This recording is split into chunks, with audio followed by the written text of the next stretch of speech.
Najsvätejšia Panna, istá si svojím panenstvom, smelo povedala Gabrielovi: záhadné sú tvoje slová a duši mojej ťažko pochopiteľné, lebo mi oznamuješ, že počnem bez muža a budem matkou, pričom voláš Aleluja.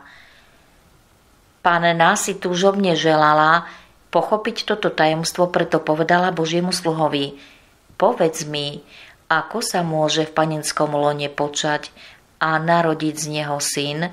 A on ju s bázňou a úctou pozdravil: raduj sa, vyvolená na uskutočnenie nevýslovného tajomstva. Raduj sa, mlčanlivá viera prosiacich. Raduj sa, začiatok Kristových zázrakov. Raduj sa ty, v ktorej sa začali plniť jeho príkazy.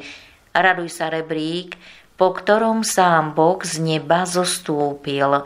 Raduj sa, most, po ktorom ľudstvo zo zeme do neba prechádza. Raduj sa, zázrak, pri ktorom nenachádzajú slová ani anjeli. Raduj sa, lebo ty si prinútila démónov nariekať.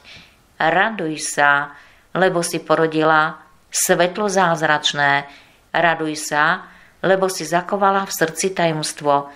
Raduj sa, lebo prevyšuje všetkých mudrcov. Raduj sa, lebo osvecuješ mysle všetkých veriacich. Raduj sa, panenská nevesta. Amen.